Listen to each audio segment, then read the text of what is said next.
Transgender ആക്ടിവിസ്റ്റിന്റെ വിവാദ സംസ്കാര ശുശ്രൂഷയ്ക്ക് പിന്നാലെ ന്യൂയോർക്കിൽ പാപപരിഹാര ബലിയർപ്പണം.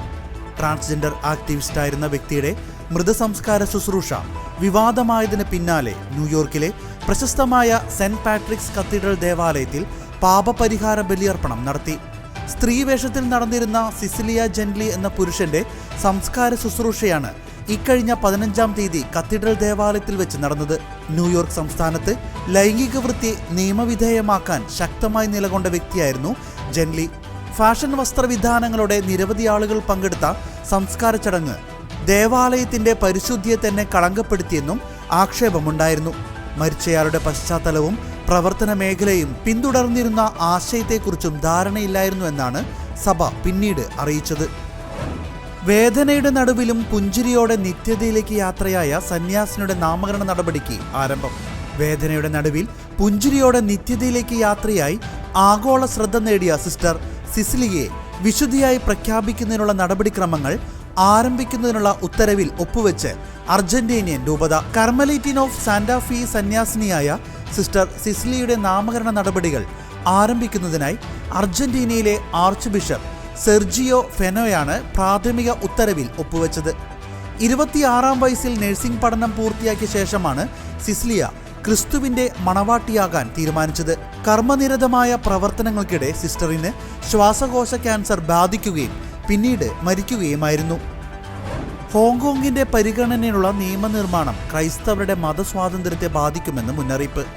ഹോങ്കോങ്ങിന്റെ പരിഗണനയിലുള്ള നിയമനിർമ്മാണം മതസ്വാതന്ത്ര്യത്തെ കൂടുതൽ ഹനിക്കാൻ സാധ്യതയുണ്ടെന്നും മുന്നറിയിപ്പുമായി അമേരിക്കയിൽ അഭയം പ്രാപിച്ച ഹോങ്കോങ് സ്വദേശിയും കത്തോലിക്ക വിശ്വാസിയുമായ ഫ്രാൻസിസ് ഹൂയ്.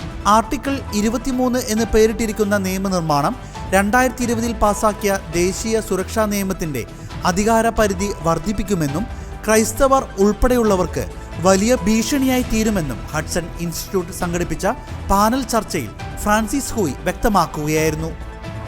ദേവാലയങ്ങളിൽ പ്രാർത്ഥനാ ചൈതന്യം സംരക്ഷിക്കപ്പെടണം. ഫ്രാൻസിസ് പാപ്പ ദേവാലയങ്ങളിൽ പ്രാർത്ഥനാന്തരീക്ഷം നഷ്ടപ്പെടാതെ സൂക്ഷിക്കേണ്ടത് സുപ്രധാനമാണെന്നും ദേവാലയത്തിന്റെ പരിപാലന ഉത്തരവാദിത്തമുള്ളവർ മുൻഗണന നൽകേണ്ട കാര്യങ്ങളിൽ ഒന്നാണിതെന്നും ഓർമ്മിപ്പിച്ചു ഫ്രാൻസിസ് പാപ്പ.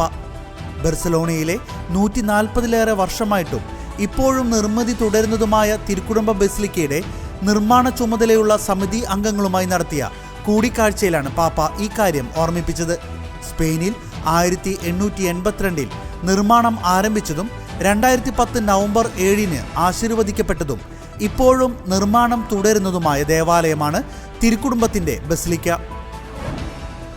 പ്രതിഷേധിക്കുന്ന ജനത്തോട് മാനുഷിക പരിഗണന കാണിക്കണം. ബിഷപ്പ് ജോസ് പെരുന്നേടം.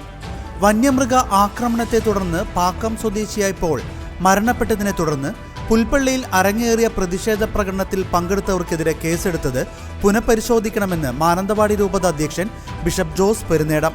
വന്യജീവി ആക്രമണം മൂലം പൊറുതിമുട്ടിയവരും ഭയചകിതരുമായ ഒരു ജനത്തിന്റെ പ്രതിഷേധ പ്രകടനത്തിൽ സംഭവിച്ച വീഴ്ചകളെ അതുണ്ടാക്കാനിടയായ സാഹചര്യത്തിലൂടെ പശ്ചാത്തലത്തിലായിരിക്കണം വിലയിരുത്തേണ്ടത്.